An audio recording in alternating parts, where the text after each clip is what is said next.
Himaku, selamat datang di Podcast bersama Himaku. Sebuah ruang untuk bertukar informasi dan inspirasi seputar peristiwa di sekitar kampus tercinta. Bersama saya Ketua Aini dan rekan saya Rosa dan Irawan. Nah, jadi kita hari ini mau ngobrolin apa nih?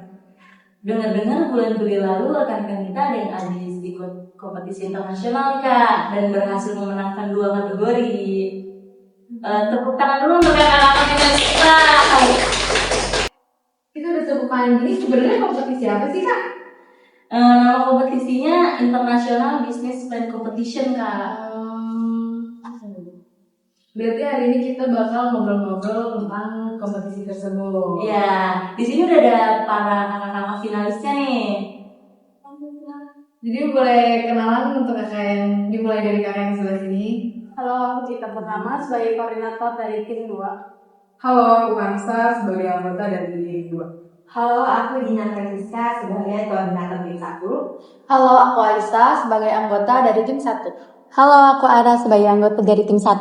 Halo, aku Amanda sebagai anggota dari tim 2. Baik, sebelum mulai pertanyaan ke yang pertama nih, boleh dong aku tahu IBPC itu apa sih Kak?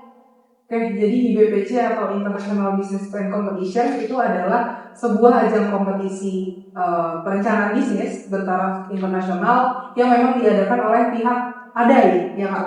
Jadi ADAI sendiri merupakan Asosiasi Dosen Akuntansi Indonesia. Jadi pihak ADAI lah yang menyelenggarakan lomba ini. Dan IBPC sendiri, fun fact-nya adalah itu program pertama kalinya dari ADAI juga. Jadi pertama kali bagi pihak ADAI dan pertama kali bagi pihak kita. Gimana nih perasaan kakak-kakak telah memenangkan lomba ini? Pastinya bersyukur dan senang banget sih. Ini kan dari banyaknya pesaing ya, nggak mungkin kan pesertanya cuma 2 kelompok, 3 kelompok gitu ya. Nyangka nggak sih bakal memenangkan lomba ini? Sejujurnya gak nyangka banget sih. Kalau dibilang nyangka tuh pasti gak nyangka. Kenapa? Karena ya tadi ini kan tarafnya di internasional ya. Gimana saingan kita ini udah bukan teman sebeda kampus doang Kak, tapi saingan kita ini adalah teman-teman dari universitas luar. Otomatis gak kalah hebat dari kita gitu. Jadi itu sih kenapa bisa seneng banget. Kita bisa sampai di tahap final aja udah seneng. Apalagi sampai bisa berhasil dapetin 2 kategori terbaik gitu. Kalau boleh tahu apa sih yang jadi inspirasi para finalis ini untuk mengikuti lombanya? Seperti yang tadi dibilang ya, karena mungkin ini lombanya bertaraf internasional dan ini juga pertama kalinya ya buat kita ikut lomba internasional. Jadi itu sih salah satu yang menjadi inspirasi kita. Iya betul banget. Dan ini merupakan apa ya? Kalau dibilang inspirasi itu mungkin lebih ke rasa ingin tahu kita gitu. Jadi tinggi banget. Kenapa? Karena kita tuh pengen tahu dan penasaran banget gimana sih kita tuh bersaing dengan teman-teman dari luar negeri. Buat persiapan ini apa? Kalau persiapan bisa bilang lumayan lama juga ya persiapannya ya, karena awalnya kita juga ikut wirausaha mereka. Nah di situ tuh kita mulai belajar buat cara menentukan ide bisnis, gimana cara kita buat bentuk atau menciptakan prototipe produknya, sampai nanti gimana cara kita mendistribusikan atau memasarkan produk kita tersebut. Itu sih. Ya, kita juga di bulan Desember tahun kemarin ikut pameran di Universitas Prasetya Mulia. Jadi kita bikin ide bisnis itu kita realisasikan pakai booth-booth gitu. Jadi setiap kelompok itu kita menghias booth sekalian nunjukin ide bisnis kita itu apa. Nanti setiap booth itu bakal dikunjungin sama juri-juri dan bakal ditanya kayak bisnisnya apa, terus kayak apa yang kalian tonjolkan di sini. Dan sebenarnya ide bisnis kita tuh bukan yang langsung ikut internasional, tapi sebenarnya kita juga udah ikut lomba-lomba nasional lainnya gitu. Jadi dari tahap nasional dulu, baru alhamdulillah ternyata kita bisa masuk ke tahap nasional dan di internasional. Tapi dari tadi kan kita bahas bisnis doang ya. Kita nggak tahu nih ide bisnisnya sendiri per masing-masing kelompok tuh apa? Kalau dari ide kebetulan kita ini lomba itu dibagi 2 tim Kak. Ada tim 1, ada tim 2. Dan kita itu sama-sama mengambil ide bisnis di bidang kuliner. Mungkin untuk lebih jelasnya bakal dijelasin sama 2 koordinator bersama. Kalau kelompok aku itu dia lebih ke tadi udah bilang ya di kuliner. Jadi gimana caranya kita membuat produk cemilan sehat untuk menjawab pertanyaan dari pasar. Ada nggak sih cemilan yang sehat? Nah, kita datang sebagai jawaban sebuah cemilan sehat yang bisa dipasarkan. Seperti itu sih. Kelompok dua. Di kelompok aku karena kita inspirasinya karena mayoritas orang Indonesia itu lebih suka makanan yang gurih dan berkuah ya. Jadi kelompok kita itu makanannya berkuah dan gurih, dan kebetulan juga kita itu udah ibaratnya kayak udah menjalani bisnis itu gitu. Udah setahun yang lalu, jadi kita insya Allah udah matang sih secara bisnis, prototype, sama anggaran. Berarti emang udah mulainya dari tahun sebelumnya. Iya. Untuk kayak yang ngebimbing ini kan nggak mungkin ya kita ngadain sendiri gitu ya. Untuk dosennya itu ngebimbing yang dari awal banget gitu berarti ya. Ada pembimbingnya. Kita dibimbing buat cara ide bisnisnya ya, terus mengembangkannya sampai kita lulus untuk tahap internasional itu ada. Ini dari yang sama-sama kita dengar tadi kan tahapnya itu panjang banget ya. Kira-kira nih dari tahap awal sampai akhir lomba ini berlangsung, tantangan terbesar buat kalian yang apa sih? Kalau dari aku sendiri pribadi sih karena kita beda-beda semester ya, mungkin dari segi waktu. Nah, kayak kita kan satu kelompok beda-beda semester, jadi pas mau kumpul gitu kadang agak sulit karena aktivitas kita kan mungkin beda-beda, kesukaannya juga beda-beda. Iya, karena kebetulan kita juga semesternya beda-beda ya. Oh, beda semester Iya, sebenarnya. jadi tantangan banget buat bagi-bagi waktu. Ya, baik kita berdua yang lagi skripsi. Iya, Berarti emang harus giniin waktu banget ya. Ya, ini tantangan sih. Itu dari segi waktu mungkin kalau dari kita yang belum skripsian nih, tantangan terbesarnya pasti ada di setiap tahap. Dari tahap awal sampai final itu pasti ada aja tantangan terbesarnya. Cuma mungkin yang lebih ke highlight bagi kita adalah bagaimana kita betul-betul real merepresentasikan ataupun mengaplikasikan bahasa Inggris di depan orang banyak pada saat presentasi, bahkan even setelah presentasi itu benar-benar ngudahin bahasa Inggris banget sih. Kan ini kita dari tadi bahasnya lomba-lomba juga bosan ya. Jadi kalau first impression buat kakak-kakaknya buat Malaysia ini gimana? Untuk first impression sendiri sih di sana itu ternyata bukan hanya orang Melayu ya, jadi ada orang India, ada orang Cina juga. Untuk dari segi makanan dari Malaysia itu berbeda banget ya sama di Indonesia. Jadi kalau misalkan di Indonesia itu kayak akan rempah-rempah, kalau misalkan di Malaysia itu untuk rasa asin dan manis itu kurang ya. Dia lebih kayak ke gurih mungkin Iya. ya.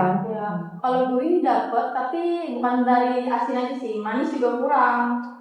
Kayak minuman gitu. Kalau di kita kan yang lidah Indonesia biasa Jawa tuh manis banget. Rasanya kayak manis banget gitu. Di sana tuh kayak kurang aja, kayak bahkan 50% itu nggak nyampe gitu di lidah. Kayak tehnya teh tawar gitu Iya, ya. awal enggak, manis juga enggak gitu.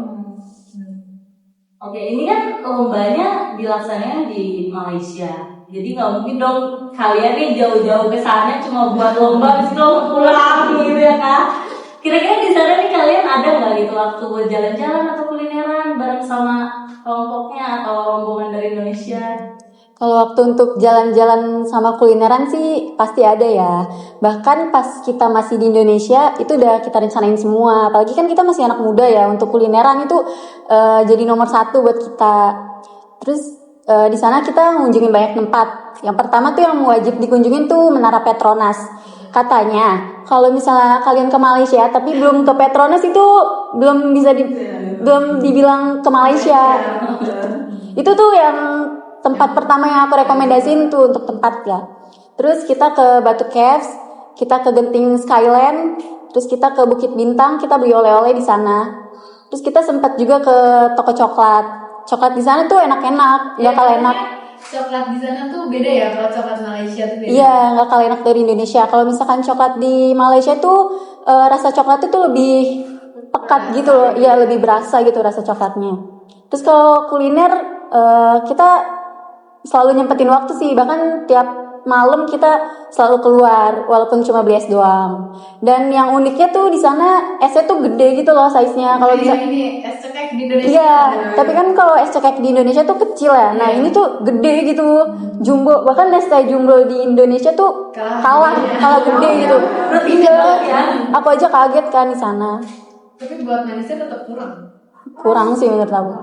Karena aku kan orangnya pencinta manis ya. Jadi kayak tapi enak, cuman berasa manisnya kurang gitu. Buat harga sampai Indonesia Sama sih, standar lah. Iya, masih standar. Malah kalau menurut aku sih lebih murah. Iya, karena gede gitu. Kayaknya satu liter Iya. Iya. Terus kalau buat makanan kan kalau tempat rekomendasi paling yang tadi tuh ya yang Iya. wajib dikunjungi itu ya. Kalau buat makanan tuh apa yang rekomendasi? Kalau dari aku sih yang aku rekomendasiin itu nasi lemak ya, karena mirip nasi itu kan ciri khas Malaysia banget kan nasi lemak. Itu yang aku rekomendasiin. Enak, gurih. gurih. Buat yang lain nggak ada rekomendasi.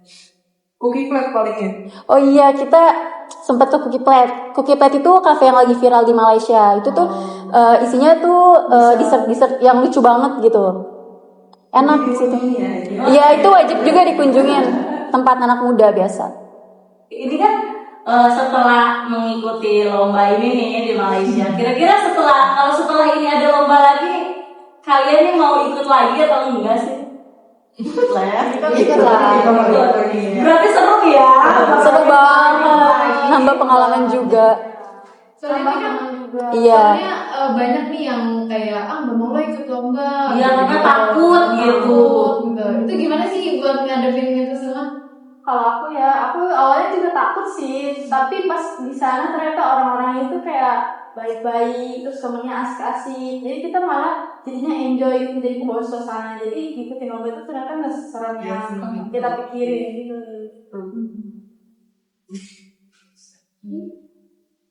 Buat nutup semua pertanyaan ini nih, ada nggak sih kesan pesan dari kakak-kakak ini buat yang nonton ini? Pesan-pesan ya. Mungkin kalau pesan-pesan ini buat diri aku juga sih. Jadi teman-teman jangan pernah takut untuk ikut lomba. Perbanyaklah ikut lomba. Kenapa? Karena semakin banyak ikut lomba, semakin banyak experience yang kalian dapatkan. Pastinya experience yang hebat ya. Dan juga ilmu-ilmu yang lebih bermanfaat pasti. Sama, jangan takut mencoba hal baru sih. Walaupun kita mahasiswa akuntansi, kita juga boleh banget nih buat belajar tentang bisnis gitu. Siapa tahu nanti kita jadi business woman gitu. Itu sih. Terus gimana? Gitu ya.